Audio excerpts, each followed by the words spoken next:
सब्जवादी के दल में राजा एक हाल ही में शान शेर जिसकी खास सनहरी धागों की तरह चमकती थी हुक्मरानी करता था। उसकी सुनहरी आंखों में ज़मानों का हकम छपी हुई थी और उसका धार जो कभी सुनी जाती थी हर मखलूक से आज़द का हकम जीता थे।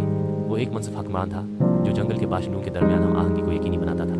एकदम एक अकेला बिरिया वहिया जिसकी खाल तूफानी आसमान के रंग की थी और आंखें पगले हुए सोने की तरह चुक रही थे राजा के इलाके में आ पहुंचा। एक तलखताख्त की किशमकश के बाद अपने जिनसे निकाली गई वो बना तलाश करती थी। वह अगरचे चालबाज और होशियार थी। राजा को अपने शिकार का पीछा करते हुए देख कर खौफ का झटका महसूस करती थी। ये ताकत और खूबसूरती का एक दिलकश मुजाहरा था। शेर और बिहारी अपनी ब्राह्मण बकाए बहामी के लिए मशहूर नहीं थे, फिर भी मायूसी के हाल में वही ने ताकतवर शेर के करीब जाने का फैसला किया। वो खामोशी से खूबसूरती के साथ हरकत करती हुई आई।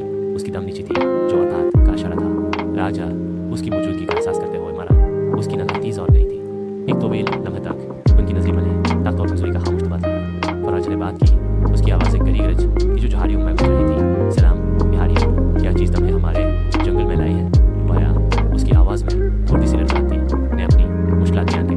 राजा ने सुबह से सुना उसके कान कँपा रहे थे और उसकी सुनहरी आंखों में रूप आफ्ताब की झिलक दिखाई दे रही थी। उसने सिर्फ एक खतरा नहीं देखा बल्कि एक मखलूक को देखा जो सुकून और एक नए आगाज़ की तलाश में था। जब वोहिया ने अपनी बात मुकम्मल की राजा ने उसके अल्फाज को गौर से सोचा। उसने उसकी आंखों में भूख और उसके जिस्मानी अंदाज में दौड़ देखी। उसने अपने मादी की जरूरत का अक्स देखा, अपने आखिरी सफर का अक्स देखा। उसने एक पंजा बढ़ाए जो गैर मुतवक्का उनका इशारा था। हम यहाँ खुश आमदीद हो। वहिया उसने गश्ते हुए कहा, हमारे जंगल में उनके लिए जगह है जो नया आगाज तलाश करते हैं। वहिया उसकी आंखों में आंसू भर आए। शक्ल ज़ाहिर में अपना सर झुकाया। उसने दुश्मनी की तोका की थी, शायद हदिया के मौत की, लेकिन उसके बजाय उसे कबूलियत मिली।